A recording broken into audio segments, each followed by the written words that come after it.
Welcome back here to MC22. Hope everyone had a great Thanksgiving break and holiday as we talk Cougar basketball with the head women's coach, Taylor Posale. My name is Cosmo, play-by-play broadcaster for Columbia College. And Coach, let's first of all go back in before we talked. Last time we talked, I don't think the season had quite started yet. Not quite yet. But you got jumped in, got your first win, the Cougars versus Cancer Classic with Cost Cutters.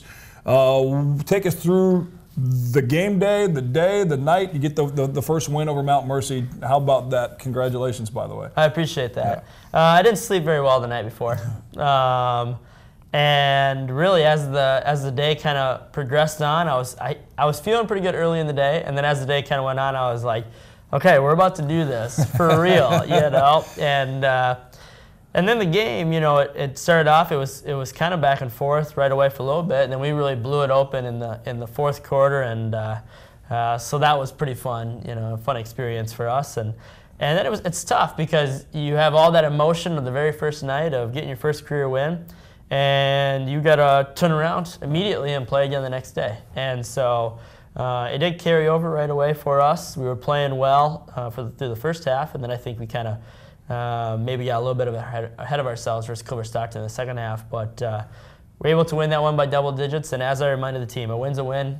It doesn't matter when you play them or what time of year, but starting off 2-0 was fun. Absolutely. I'm sure that, like you said, no sleep the night before, and at some point probably going to go in, oh, wait, I'm the guy. I'm the guy. Where normally you're kind of leaning there going, okay, Coach Keller, what do we do? Oh, wait, I'm the they're coming to me for these answers, and it's up to me to make this decision. And but it was great to get those two first wins at Columbia, at home, of course, and in the Cougars versus Cancer event, a great way to start the season. And then you get a couple wins in conference play with Stevens and College of Pharmacy. What went right in those victories for your ladies? Well, I think you know, again, when you start off with a couple wins in conference, that calms everything down, you know. And so no matter who you play, right away you go out there and looking for the victory, and that's what we got. And so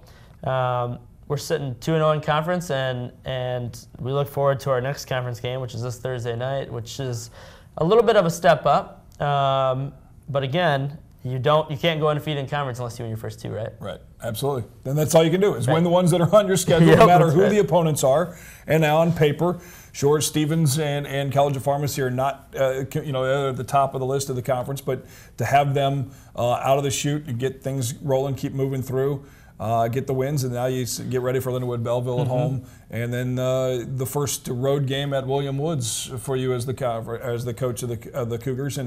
And we'll get into more of that in conference play, but as the Cougars sit number 16 in the preseason rankings and into the first 7 games of your year at 4-3, and I didn't really realize until you kind of mentioned this before we started, I knew you faced some serious stiff competition, but 6 of your first 11 against top programs, including, I don't know, you played number 6, number 5, and number 4, I believe. Yep. Well, number 10, number 5, 10, number 4. Excuse me, yeah. Yeah, it's kind of interesting when you start off, your coaching career with such a schedule. Yeah. But really, the girls and I are still in the process of figuring out who's going to do what for me. You know, and it's one of those things where they knew their role under the prior coaching staff, and so things change. You know, we've changed the offensive system, we've changed what we do on some stuff defensively, and I think there's still kind of that feel-out process for how is Coach P going to react in this situation, and how does he want to respond here? And so to do that against such tough competition right out of the gates is a challenge, of course. So in your mind, knowing with that new system, where did you guys as a coaching staff, where did you think, how quickly, of course you want it to happen instantly, magic wand, and Harry Potter and poof, everybody's great and sharing the basketball and there's assists everywhere. But at what point, realistically, did you think, knowing what the schedule was, realistically, did you think this team, with as many returners, no seniors, could get the system and kind of get it clicking? Well, you know, you don't always know until you start getting into gameplay. You see it at practice, and everyone gets really excited because it's working at practice, which is good, because if it wasn't working at practice, then obviously we needed to make some changes. But until you play other teams to see how they're going to respond, to what we're doing, you don't always know. And it was early in the season. I think my assistant and I had a long conversation that it was going to take a little bit of time for the system to kind of get into place, for the kids to feel familiar and comfortable with what we want to do within our offense. And I think you're finally starting to see it click, you know. And again, it's tough when you play such high quality opponents and you know, when you play some lower teams in your conference, because you get maybe some false confidence, but then also you maybe get discouraged more than you should. And I think we're kind of battling that a little bit right now, where our offense looked really good at times, and then we played a team like Vanguard, who was a top 5 defensive team in the country. Actually, I think they're ranked number 1 right now. And you see, like, oh, we do need to work harder on our cuts. We do need to work harder coming off these screens. And that's why you play those games, because it shows the girls, like, okay, now we see what it will take to beat a team like this within the flow of the game. Yeah, well, because you look, and again, the preseason ranking, Vanguard sits at number 4, and it was a 2-point loss. Right. What besides, you know, I mean, you kind of answered the question before we went into that, but what do you take away from, you know, a tough tournament where you're playing the number 5 team, the number 4 team, you know, losses to number 10, the loss to Shawnee State was a lopsided loss. That was a tough one. That was a tough one, and you're going to have games like that. And of course, I went back to the drawing board right away, like, where did we go wrong? You know, because sometimes you can't put your finger on what exactly happened, but when a team shoots 63% and you shoot 27%, you know, that pretty much explains it right there. That'll be one defense exhibit for a 91-55 loss, not to bring up the score again. But you do have to kind of scratch your head a little bit and kind of go, how did we get so far off course? You know, and so my biggest fear was how we were going to respond after something like that, you know, because you're going to have a loss like that. That was not the first 30-point loss I've had in my career. It will not be the last, you know, and hopefully you have more than less, you know, but how we responded versus Vanguard, to me, showed the type of team that we actually are. To me, that game more represented what we want to do here at Columbia. And even in the loss, 2-point loss, I thought that was the most complete game we had played all season long. If we play that way earlier versus Baker, I think that outcome might be different. We play that way versus Shawnee, and it's not a 36-point game. I'm not saying that it changes the outcomes of either of those games, but we're sitting much happier today than we were Friday night, I'll tell you that. Well, absolutely. And to respond, like you said, a lot of teams, after going in, it's the holidays, they're not with family, they're on the road for the first time, and for a lot of the girls in a big environment, you're facing number 5, you get blown out, you got to turn around less than 24 hours later. Oh, and we're playing an even better team, right? The top defensive team in the country in Vanguard, and you bounce back with a 2-point loss. That's not that you want to lose a game, but from taking away from that, has to be a positive in the fact that they responded the way they did. Well, and you know, we had a big challenge to our girls to play together as one, and then how important rebounding is, because I think that's one thing that's still kind of holding us back right now is our rebounding, both offensively and defensively. Versus Vanguard, we had a big-time team effort on the boards, and it came down to right at the end. They beat us on the boards by 2, and they beat us in the game by 2. At halftime, we were winning the boards, and that was a big thing we talked about is now you see the value of rebounding and how important that can be, and it showed late versus Vanguard as Vanguard picked up just a couple more rebounds than we did late, and it made made the difference on a couple plays, you know. It's amazing how that one stat, rebound, both either side of the ball, offensive rebounds, defensive rebounds, when you see it in the flow of a game, you don't really realize exactly how much momentum can change. Oh, for sure. When you lose out on a rebound after a missed free throw or after a putback that didn't go your way, and instead of getting 2 your way, they come back and maybe hit a 3 on you. One missed rebound can completely change the game. Well, even, you know, I think some kids kind of forget that, you know, you give them an offensive rebound the first minute of a quarter, you get a foul call. You're like, well, that was only the first foul. But now if we get to foul number 6, because of that foul earlier, how that can affect later in the quarter. And so everything's a cause and effect. And that's one thing that I think that we're still learning. But when you've played 3 top 10 teams on the road in your first 7 games, you're pretty much prepared for anything going forward. I was going to say, and non-cons, so, yes, you would love to win them. Of course, you don't want to lose by 6 to Baker on the road and lose to number 4 by 2.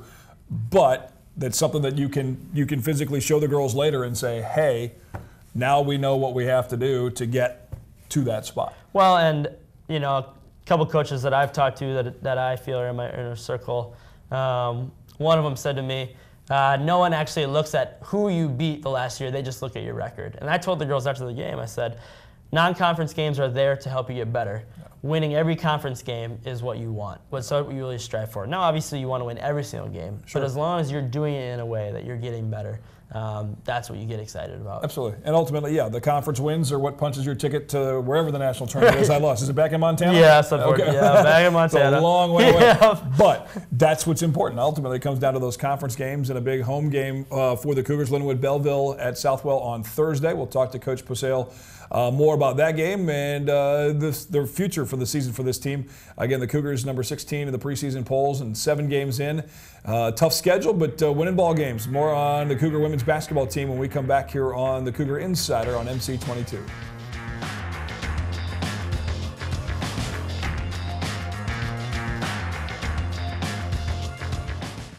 I'm a total tech guy. I've got smart, wireless, everything. Every appliance, gadget, prototype, even every light bulb in my house. So when I get home at night, everything is perfect. Because I have Extreme. Not working because my Wi-Fi is slow. Why did I choose DSL? Not smart, dude. I hate being left in the dark. Want Wi-Fi that won't let you down? Get Mediacom Internet with speeds up to 60 meg for just $19.99 a month for a year. Call today and get your first month free. When you download the Mediacom Connect mobile care app, you can troubleshoot issues, look at your data usage, pay your bill, get appointment reminders, and even schedule a time for us to call you without ever leaving the couch. It's like having your own customer service agent. Remember, your TiVo install is tomorrow. And technician right in your phone. Mediacom Connect Mobile Care. Download the free app today from iTunes or Google Play.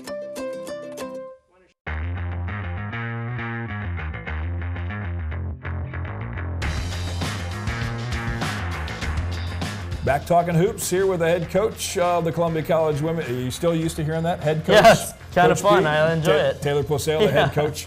Got a victory in your debut, which, as we talked about to start the show, had to be a cool moment. I'm sure you probably took a little bit of time kind of by yourself, whether it was at the bench there before doing the postgame with Tex Little or back in the office, just a little bit of a moment before you kind of celebrate with the girls and your family a little bit. Well, it really was one of those things like, wow, it's hard winning in college basketball. It's hard winning a game in general when you're coaching against someone else who's very competitive, and so to win the first one, obviously, meant a lot to me.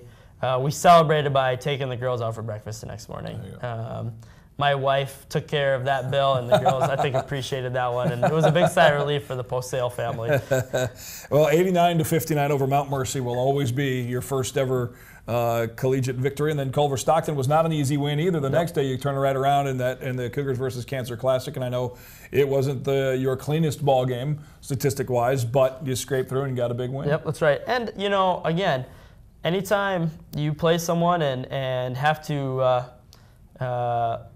pull something out late, that's good for you later in the season. All of these November games, we're going to look back on in March and say, man, thank God we played that one late, or thank God we were close on this one because we learned this lesson. And that's where I think our team is at right now. Opportunities to kind of put some of those lessons away, and then if you need to, bring them out when it comes time. But, your team facing a gauntlet of a schedule, 6 of 11 against top-ranked opponents, including a run at Baker, number 10 in the country, and you lost to them by 6, and you told me that fans coming out to watch your team Thursday are going to see a different look. Talk about what you changed, or without obviously giving it away, to Linwood Belleville. But you made a change system-wise after that Baker game. Yes, so one thing we're doing is we're going away from more of the wide-open offense and we put in a brand new ball screen offense. And so we're sending a ton of ball screens within that flow of our offense. There's a lot more movement. Before, we were kind of relying on one-on-one isolation plays, and I just wasn't feeling that we were getting the looks that we should have been getting. And so we've put the ball in our guards' hands, and we're using the strength I feel we have on the inside to set more ball screens. And so far, I've been very pleased with the results. We've had a lot more looks. Our shooting percentages went up. Our turnovers have gone way down. In fact, this past weekend versus number 5 and number 4, despite the 2 losses, we only turned the ball over 29 times the whole weekend. And that's against the number 1 defensive team in the country in Vanguard. So right. You know they were buzzing, trying to force those turnovers. It's funny you say the buzzing because they run the buzz defense, which is difficult to go against. I knew that. Totally, yeah, right, totally knew that. But and so we got kids making plays right now, and there's definitely a different energy within the offense now, with a little bit more structure, and to me, I think it fits this team a little bit better than what we ran the first couple games. Well, I know basketball coaches love and hate to see this printed sheet numerous times through the game or post game. It was after a win, it's a little easier to look at than a loss. What are some of the things that you look at when you see this stat sheet where your ball club is now at 4-3? A couple of things that you absolutely love and want to hang gold stars on, and a couple of things you want to find a torch and fry them up. Well, I think first and foremost, when I look at this, I see too many points per game given up. We hadn't been slowing the ball down well enough yet. And I think that's something that is going to change going forward. Another system change that we kind of put in before the Vanguard game, and you saw, again, only giving up 52, which was a season low, and that includes playing Pharmacy and Stevens, right. And so you hold a number 4 team in the country to 52 points, you're feeling pretty good. A couple things that I love. I love that we have over 100 assists already. We're sharing the ball. The other thing I love is that we've doubled our opponents' steals. We have 83 steals to only 41 steals for our opponents. So we're forcing the other team's hand. Despite the fact that I'd like to give up less, aggressively, with 83 steals, open court steals, that's definitely been changing the flow of the game and has been a major key in our 4 wins, but really in our tough losses, kept us right there in there, is that we were making plays and getting steals. The steals are highlighted by Ashley Marlett with 21 steals already through 7 games, and she played, in my opinion, the best game I had seen her play in a Columbia jersey versus Vanguard. That was giving my next point was to her. I think she finished with 15 points in the ball game, and the steals were a vital part of that game, of you guys being as close as you were to knocking them off. She's had some great games here in her 3 years. She's closing on some milestones. I think she's up to 850 points in her career, so she's going to get to 1,000 soon. And, when she leaves Columbia, she's going to leave as a very decorated player. But like I said, that to me was probably her most complete game. And if we continue to get more games like that out of her, I feel really good about where we're going to be at going forward. And that's somebody who really splashed onto the scene as a freshman and was hitting. I mean, everything she touched, it seemed like, was going through the nets, both here and on the road in some hectic atmospheres, and learned a lot in her sophomore year, and now to come out and be where she's at as one of your leaders early on. That was going to lead into my next question about her performance in that Vanguard game. Besides her the way she has shined so far, who are a couple of other ladies right now that you really have to give pats on the back to? Well, I have to give a major one to Sarah Walters right now. That kid is playing some fantastic basketball.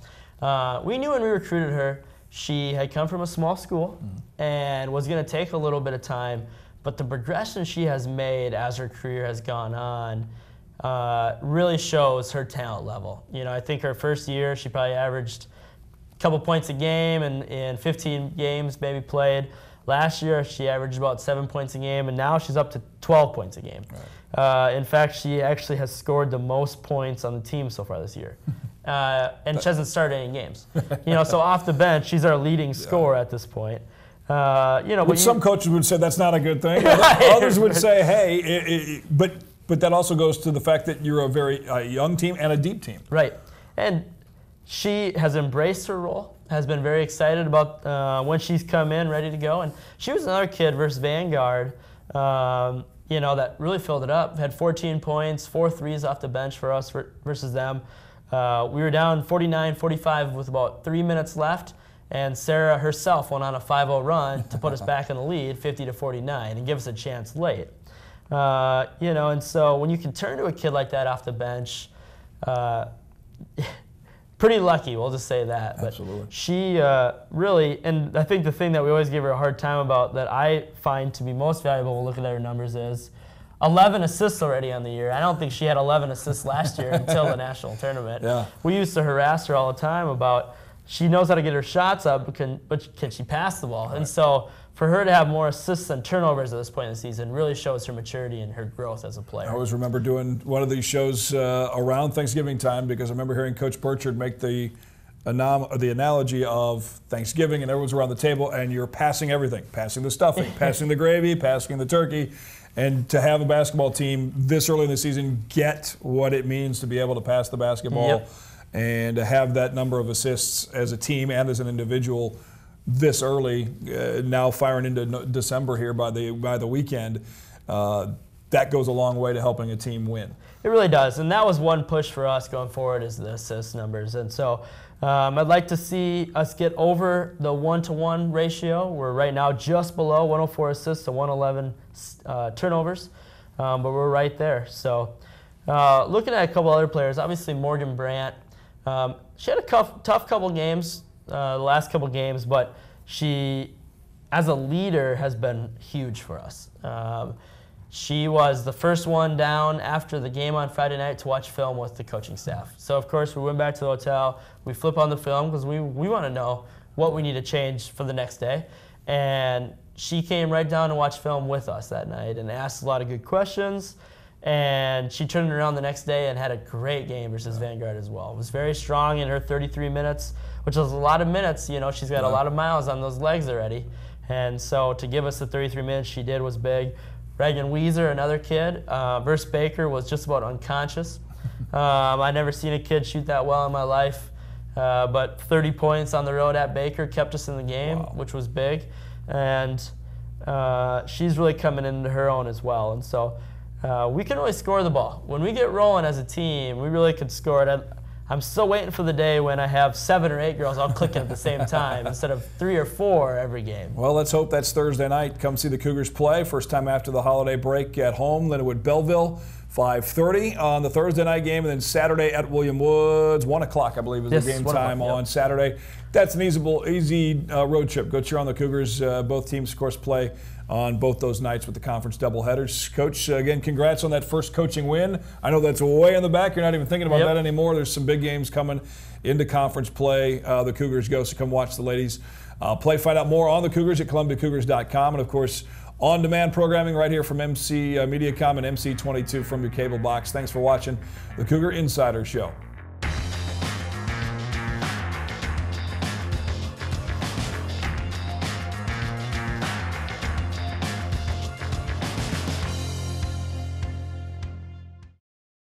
Attention Mediacom Internet customers. Are you ready to go even faster? Boost your speed from up to 60 to up to 100 meg for just $10 more a month. Or speed boost to up to 200 meg for just $20 more a month for 1 year. That's up to 3 times faster than you're going now. Whether you're uploading, downloading, surfing, or streaming, adding speed boost makes the time you spend online faster, better, and smoother than ever. Supercharge your internet for as little as $10 more a month for 1 year. Call 888-SIMPLIFY today. The average family uses 7 internet devices at the same time. From online grocery shopping to online doctor visits to online fitness, we're more connected than ever. By 2022, a typical home could have 500 smart devices. That's why at Mediacom, we've increased all our speeds, and we're bringing gigabit speeds to every community our internet serves. So while technology is changing fast, we'll continue to stay ahead. Video and music fans. You don't have to settle for this. Well, you can watch like this. Access apps like Pandora, YouTube, and Netflix right on your TV with Extreme, powered by Mediacom.